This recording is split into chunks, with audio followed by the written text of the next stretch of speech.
Hello guys, welcome to budget again. మనం last week ఒక video చేయడం జరిగింది 462 వీసా గురించి, ఆస్ట్రేలియా వీసా గురించి. దానికి మంచి రెస్పాన్స్ వచ్చింది. అంటే లాస్ట్ 365 డేస్లో నేను పెట్టిన లాంగ్ వీడియోస్లో ఆ వీడియో బాగా పెర్ఫామ్ చేసిందని అనుకుంటున్నాను. మీకు నచ్చిందని కూడా అనుకుంటున్నాను, ఇన్ఫర్మేటివ్గా కూడా ఉందని అనుకుంటున్నాను. బట్ ఆ వీడియో తర్వాత మనకు కొన్ని క్వశ్చన్స్ రైజ్ అయినాయి. Mostly questions related to qualifications కానీ, వీసా ఫీస్ కానీ, వీటి గురించి. ఆ క్వశ్చన్స్ గురించి ఇంకొంచెం డీటెయిల్గా మాట్లాడుకుందాం. ఆ డీటెయిల్స్ మాట్లాడుకునే ముందు నేను ఒక విషయం క్లారిఫై చేద్దాం అనుకుంటున్నాను. I'm not migration agent. నేను ఒక మైగ్రేషన్ లాయర్ని కానీ, కన్సల్టెంట్ కానీ నేనేమీ కాదు. నాకు ఒక చిన్న కంపెనీ కానీ ఏమీ లేదు. నేను జస్ట్ నాకున్న ప్రీవియస్ ఎక్స్పీరియన్స్ని బేస్ చేసుకొని నేను మీకు కొంచెం హెల్ప్ చేసే ప్రయత్నం చేస్తున్నాను. ఎందుకు చేయాలి అని అంటే, చాలామంది తెలుగు వాళ్ళకి ఇక్కడ ఉన్న ఆపర్చునిటీస్ ఏమీ తెలియట్లేదు. ఆస్ట్రేలియాలో స్టూడెంట్ వీసా ఆపర్చునిటీస్ కానీ, వర్క్ వీసా ఆపర్చునిటీస్ కానీ, హాలిడే వీసా ఆపర్చునిటీస్ గురించి కానీ ఎవరికి అంత పెద్దగా తెలియటం లేదు. సో నేను మీకు అది ఎన్లైటన్ చేసే ప్రయత్నం చేస్తున్నాను. నాకున్న ప్రీవియస్ ఎక్స్పీరియన్స్తో, అంటే నా సెల్ఫ్ వీసాస్ కోసం నేను రీసెర్చ్ చేసిన విషయాల్ని కొంచెం చెప్పే ప్రయత్నం చేస్తున్నాను. అంతకుమించి ఏమీ కాదు ఇక్కడ. నాకు ఎలాంటి కంపెనీస్ కానీ, నాకు ఎలాంటి లీగల్ ఫార్మ్స్ కానీ ఏమీ లేవు. నేను అలాగే ఎటువంటి ఫార్మ్స్ని కూడా ప్రమోట్ చేయదలుచుకోవట్లేదు. ఇప్పుడు చూస్తున్నాం కదా యూకేలో జరుగుతున్న సిఓఎస్ స్కామ్స్ గురించి, వాటి గురించి. So not related to this Australia కాదు. బట్ నేనైతే ఏమీ ప్రమోట్ చేయదలుచుకోవట్లేదు. ఇది ఒక చిన్న డిస్క్లైమర్ అనుకోండి. మీకు ఏమన్నా లీగల్ హెల్ప్ కానీ, లేదంటే ఇమిగ్రేషన్ రిలేటెడ్ హెల్ప్ కావాలంటే కనుక మీరు ఆథరైజ్డ్ మారా ఏజెంట్స్ని మాత్రమే అప్రోచ్ అవ్వాలి. లేదా ఇండియాలో మీకు కన్సల్టెంట్స్ ఉంటారు, ఇమిగ్రేషన్ కన్సల్టెంట్స్. వాళ్ళు మీకు అంత ఇన్ఫర్మేషన్ ప్రొవైడ్ చేస్తారు. Okay, let's get in to the video. First question మనకు రెగ్యులర్గా నాకు చాట్ డిఎమ్స్లో కానీ, ఇన్స్టాగ్రామ్లో కానీ వచ్చిన క్వశ్చన్ ఇక్కడ చూద్దాము. So is the visa fees only $25. నేను మీకు అది చెప్పే ప్రయత్నం చేస్తాను. సో నేను మీకు ఇక్కడ ఒక బ్రౌజర్ ఓపెన్ చేసి పెట్టా. సో మీకు క్లియర్గా రాసి ఉంటుంది. So 462 visa $25. The answer is సింపుల్గా నో. ఎందుకనంటే మీకు ఓవరాల్ వీసా ఫీజు $670 ఉంటుంది. సో మీకు ఈ $25 ఏదైతే ఉన్నదో అది కేవలం బ్యాలెట్లో రిజిస్టర్ అవ్వడం కోసం మాత్రం పెట్టిన ఫీజు. ఇది నాన్ రిఫండబుల్. మీరు ఒకవేళ సెలెక్ట్ అయితే కనుక మీకు ఈ ఫీజు అప్పుడు మీరు ఈ యాక్చువల్ $670 పే చేయాల్సి ఉంటుంది. ఓకే, సో మీరు కొంచెం ఫైనాన్షియల్గా కొంచెం వీక్ ఉంటే కనుక ఈ అమౌంట్ కొంచెం మీరు బేర్ చేయక తప్పదు.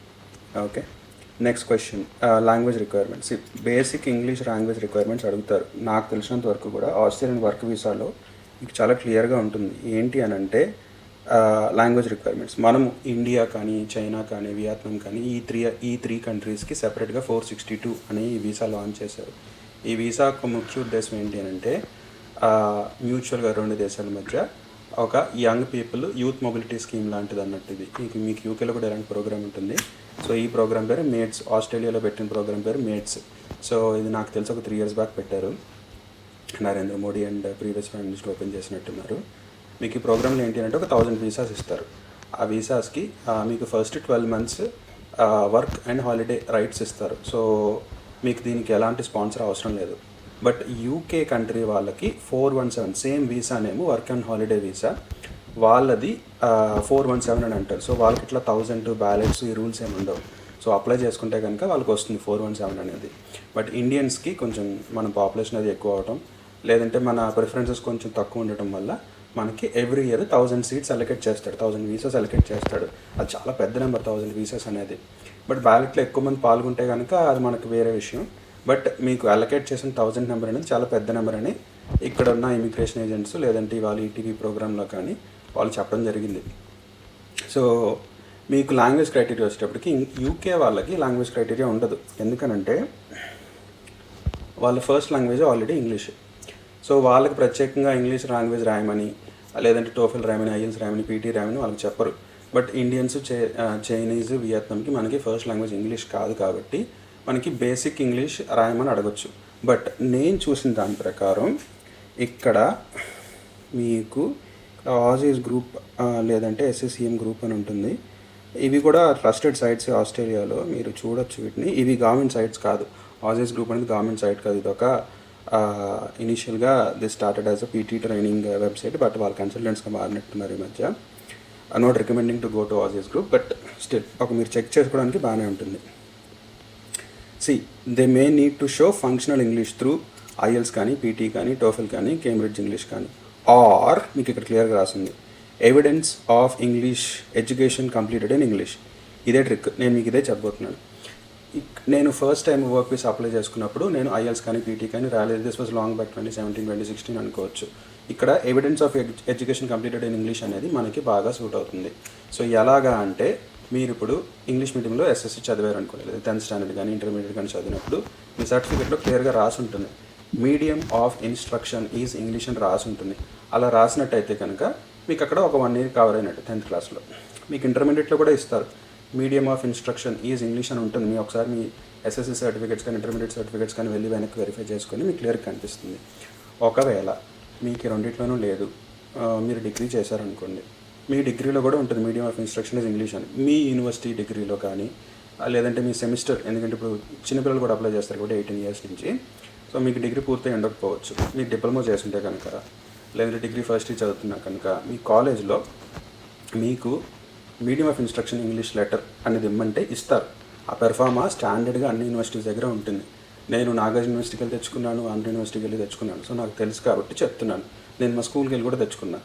అట్లాగే ఇంటర్మీడియట్ బోర్డు మా కాలేజ్కి వెళ్తే ఆ కాలేజ్లో వాళ్ళు రాసిచ్చారు. శ్రీ చైతన్య కాలేజ్కి వెళ్తే వాళ్ళు రాసిచ్చారు.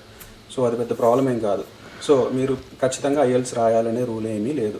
ఓకే, మీకు బ్యాలెట్ పిక్ అయ్యి మీ వీసా డాక్యుమెంట్స్ అప్లోడ్ చేయమన్నప్పుడు ఈ ఇంగ్లీష్ డాక్యుమెంట్స్ అడుగుతారు.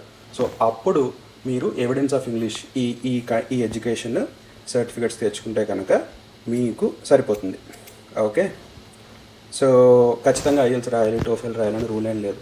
బట్ ఒకవేళ మీరు అప్లై చేశారు, ఆ తర్వాత వెళ్ళారు, కేస్ ఆఫీసర్ మీకు ఐఎల్స్ రాయమంటే బేసిక్ ఐఎల్సే రాయమంటాడు వాడు. సో ఒక్క అటెంప్ట్ అది పెద్ద ప్రాబ్లం ఏం కాదు. 4.5 ఐఎల్స్ యావరేజ్గా ఒక మీకు 1 అటెంప్ట్లో వచ్చేస్తుంది. సో 15,000 to 16,000 అవుతుంది. మీకు ఇంకా డౌట్ ఉంటే కనుక ఐఎంఎంఐ ఫోన్ నెంబర్ ఉంటుంది. మీకు లాడ్ చేసే ముందు బ్యాలెట్లో వీసా వచ్చిన తర్వాత, అంటే వీసా అలొకేట్ అయింది, మీరు వీసా అప్లై చేసుకోవచ్చు అని చెప్పిన తర్వాత మీరు ఐఎంఎంఐకి ఫోన్ చేస్తే వాళ్ళు మీకు చాలా క్లియర్గా ఎక్స్ప్లెయిన్ చేస్తారు ఎవిడెన్స్ ఆఫ్ ఇంగ్లీష్ అంటే ఏంటి అని. నేను అలాగే ఫోన్ చేసి కనుక్కున్నాను. సో నేను అందుకని చాలా కాన్ఫిడెంట్గా చెప్పగలుగుతున్నాను. నెక్స్ట్ క్వశ్చన్, డిగ్రీ పాస్ అవ్వాలా? ఇప్పుడు చాలా సింపుల్ అండి. ఇప్పుడు 18 to 13 years వాళ్ళకి ఎలిజిబిలిటీ ఇచ్చారు. అసలు 18 years వాడు డిగ్రీ ఎలా పాస్ అవుతాడు? బేసిక్ లాజిక్ కదా అది. సో వాళ్ళు చెప్తున్న కండిషన్ ఏంటి అని అంటే కనుక, మీరు ఆల్రెడీ డిప్లొమా చేస్తున్నా, ఇంటర్మీడియట్ చేస్తున్నా, ఐటీఐ చేస్తున్నా, డిప్లొమా అంటే మన దృష్టిలో పాలిటెక్నిక్ ఇండియాలో మోస్ట్లీ వాడేది.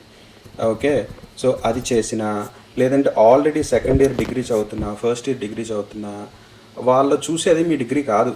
ఓకే, వాళ్ళు చూసేది మీకు చాలా క్లియర్గా చూడండి. ఇప్పుడు మీకు ఇది గూగుల్ జెమినీలో వచ్చింది. సో ఆడేమంటున్నాడంటే an earned degree, diploma or higher education certificate, ongoing university study, satisfactory completion of at least 2 years of the undergraduate university study. So మీరు డిగ్రీ కనుక జాయిన్ అయినట్టయితే అట్లీస్ట్ 2 years డిగ్రీ కంప్లీట్ చేసినట్టు మీకు semester degree documents, లేదంటే semesters పూర్తయిన 2 years పూర్తయినట్టు documents ఉన్నా సరిపోతుంది. So degree పూర్తవ్వాలి అనే క్లాజ్ ఏం లేదు. మీకు హయ్యెస్ట్ మీ క్వాలిఫికేషన్ ఏంటి, మీరు ఏం చేస్తున్నారు అనేది చూపించాలి. మీరు ఒకవేళ ఆల్రెడీ ఎడ్యుకేషన్ చేస్తున్నట్టయితే కనుక మీకు లీవ్ లెటర్ కావాలి, అంటే మీ యూనివర్సిటీ వాళ్ళు మీకు లీవ్ ఇస్తున్నట్టు నెక్స్ట్ 12 monthsకి లెటర్ అడగొచ్చు. సో అందుకని ఇవాళ మార్నింగ్ ఈటీవీ యువ ప్రోగ్రామ్ కూడా వాళ్ళు చెప్పింది ఏంటి అంటే కనీసం డిగ్రీ పూర్తి చేసి ఉండాలి, లేదా అట్లీస్ట్ డిప్లొమా అయినా పూర్తి చేసి ఉండాలి. సో ఏదో ఒకటి పూర్తి చేసి ఉంటే కనుక మీకు అప్పుడు వాడు కేఎస్ ఆఫీసర్, ఓకే నువ్వు ఇట్లా అప్లై చేస్తున్నావు, నువ్వు ఇంకా చదువుతున్నావు కదా, సో నువ్వు ఎట్లా రాగలవా అని అడుగుతాడు. సో అందుకని చెప్పి డిగ్రీ పూర్తి అయితే బెటర్. ఒకవేళ మీది డిగ్రీ పూర్తి అవ్వకపోతే కనుక అట్లీస్ట్ మీరు పాలిటెక్నిక్ పూర్తి చేసి ఉన్నా కానీ సరిపోతుంది. సో కంపల్సరీ డిగ్రీ పూర్తి చేయాలి అనే రూలు వాళ్ళ వెబ్సైట్లో అయితే లేదు. బట్ రికమెండెడ్ ఏంటి అని అంటే కనుక మీరు ఒకవేళ 25, 26 అట్లా ఏజ్లో ఉంటే కనుక డిగ్రీ పూర్తి చేసిన వాళ్ళు అప్లై చేసుకుంటే బెటర్. అది నెక్స్ట్ క్వశ్చన్, డిపెండెంట్స్కి వీసా ఇస్తారా? సో ఇక్కడ ఒక చిన్న కరెక్షన్. నేను లాస్ట్ ఇయర్లో డిపెండెంట్స్కి ఇచ్చేవాడు 417 యూకే వాళ్ళకి ఇచ్చిన దాంట్లో కంపల్సరీ డిపెండెంట్స్ కూడా ఎంతో కొంత చిన్న వాల్యూ ఇచ్చేవాడు. బట్ 462 ఇండియా వియత్నాం చైనీస్ ఇది ఎవరికైతే 462 వీసా ఇస్తున్నాడో ఇందులో డిపెండెంట్స్కి కంప్లీట్లీ నో ఎంట్రీ. అంటే మీకు సెలెక్ట్ అయితే మీరే రావాలి. సో మీ వైఫ్కి డిపెండెంట్ వేసుకునే ఛాన్స్ లేదు. బట్ మీరు ఇక్కడికి వచ్చి ఇక్కడ ఏమన్నా స్టూడెంట్ వీసా కిందో, లేదంటే ఇక్కడ వర్క్ వీసా కింద ఎవరైనా స్పాన్సర్షిప్ వచ్చిన తర్వాత మీరు డిపెండెంట్స్ని తీసుకురావచ్చు. బట్ నేను చెప్పేది ఏంటి అంటే మీరు ఒకవేళ వైఫ్ హస్బెండ్ అయితే కనుక 2 ballots వేయండి. సో ఎవరికి తగిలితే వాళ్ళు లక్కీగా రావచ్చు ఇక్కడికి. సో కంపల్సరీ డిపెండెంట్స్కి అయితే no answer. Okay, thank you so much. ఈ వీడియో మీకు నచ్చిందని అనుకుంటున్నాను. మీరు చెప్పండి, వ్యూస్ అని చెప్పండి. మీకు కావాల్సిన ఇన్ఫర్మేషన్ అంతా కూడా మీకు ఐఎంఎంఏ సైట్లో ఉంటుంది.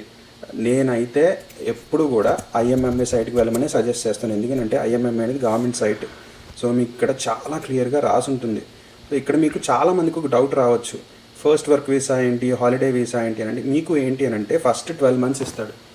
ఓకే, స్టే 1 entry వీసా, అది మల్టిపుల్ ఎంట్రీ కాదు. సో ఒకసారి ఎంట్రీ ఇచ్చిన తర్వాత 12 months ఉండొచ్చు మీరు.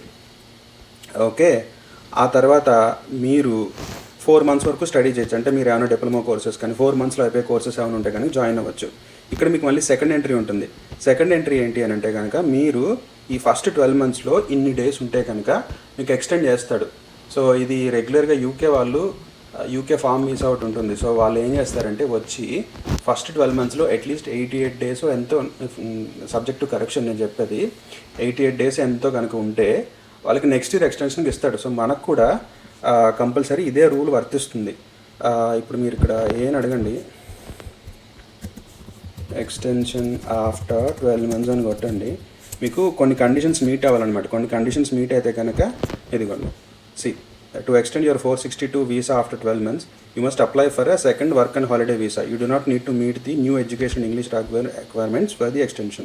You only need to prove that you completed 3 months in a specified work in an eligible regional area in the first year. So 90 days మీరు compulsory మీరు ఎంచుకున్న రంగంలో మీరు ఒక పర్టికులర్ రీజనల్ ఏరియా ఉంటుంది. ఆ రీజనల్ ఏరియాలో కనుక వర్క్ చేస్తే, అంటే పెయిడ్ వర్క్ చేస్తే కనుక, ఇల్లీగల్ వర్క్స్ కాదు, పెయిడ్ వర్క్స్ చేస్తే కనుక మీకు సెకండ్ ఇయర్కి ఎక్స్టెన్షన్కి ఇస్తాడు. సో ఈ రూల్ ఉంది. సో అందుకనే మీకు చాలామంది 462 అంటే 3 years అనేది. సో మీరు ఈ 462 వీసాతో ఏం చేయొచ్చు అని అడగచ్చు. 462 వీసాతో మీరు ఇక్కడికి వచ్చినప్పుడు ఇండియన్స్ని ఫైనాన్షియల్ డాక్యుమెంట్స్ కూడా అడుగుతున్నాడు. అంటే అట్లీస్ట్ మీ బ్యాంక్లో అట్లీస్ట్ $5,000 AUD ఎంతో చూపించమంటాడు. 5,000 అంటే ఆల్మోస్ట్ 3,50,000 అనుకోవచ్చు వాళ్ళ కరెన్సీలో. ఆ అమౌంట్ చూపించమంటున్నాడు. సో అది చూపించిన తర్వాత మీరు ఇక్కడికి ఒకసారి ఎంట్రీ ఇచ్చిన తర్వాత మీరు ఇక్కడ మీ స్కిల్ సెట్ ప్రకారం, మీరు కార్పెంటర్ అయితే కార్పెంటర్ రిలేటెడ్ వర్క్స్ కానీ, మీరు కన్స్ట్రక్షన్ అంటే కన్స్ట్రక్షన్ రిలేటెడ్ వర్క్స్ కానీ వెతుక్కోవచ్చు అనమాట. అంటే లింక్డ్ఇన్లో కానీ ఇండీడ్లో కానీ ఇక్కడ వెతుక్కోవచ్చు మీరు. సో మీరు ఒక్కసారి మీరు ఇక్కడికి వచ్చిన తర్వాత 462 వీసాకి సో ఈ క్వశ్చన్స్ కూడా అడుగుతాడు మిమ్మల్ని. మీరు ఎక్కడ స్టే చేస్తారు, ఎక్కడ ఉందాం అనుకుంటున్నారు, మీరు ఎట్లా ఫైనాన్సెస్ మేనేజ్ చేసుకుంటారు, ఇట్లాంటి క్వశ్చన్స్ అన్నీ అడుగుతాడు.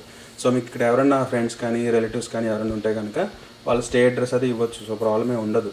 సో రిఫరెన్సెస్ ఇవ్వడంలో తప్పేం కాదు. సో ఇది టూరిస్ట్ వీసా మీద వచ్చే వాళ్ళకైనా, హాలిడే వీసా మీద వచ్చే వాళ్ళకైనా, 462 వీసా మీద వచ్చే వాళ్ళకైనా, any sort of work visa మీద వచ్చే వాళ్ళు రిఫరెన్సెస్ ఉంటే కనుక ఇవ్వచ్చు. సో అదేం ప్రాబ్లం కాదు. వాళ్ళు మీకు తెలిసినట్టయితే వాళ్ళు మీ తరఫున ఒక లెటర్ కూడా రాసివ్వచ్చు. వాళ్ళు మా పలానా హౌస్లోనే ఉంటారు, సో మేము చూసుకుంటాము ఒక 3 months వరకు అన్నట్టుగా వాళ్ళు లెటర్ రాసివ్వచ్చు. సో చాలా స్ట్రిక్ట్గా ఉంటుంది ఆస్ట్రేలియన్ ఇమిగ్రేషను.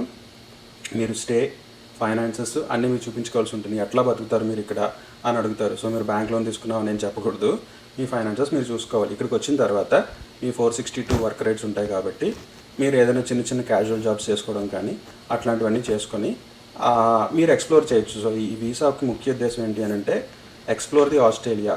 అంటే అక్కడ యూత్ ఇక్కడికి, ఇక్కడ యూత్ అక్కడికి వచ్చి ఈ కంట్రీని ఎక్స్ప్లోర్ చేసి ఈ కంట్రీ ఎలా ఉంటుందో తెలుసుకొని, ఇక్కడ వర్క్ రేట్స్ ఎలా ఉంటాయో తెలుసుకొని వెళ్ళడం కోసం క్రియేట్ చేసిన ప్రోగ్రామ్ మేట్స్ ప్రోగ్రామ్ ఇది.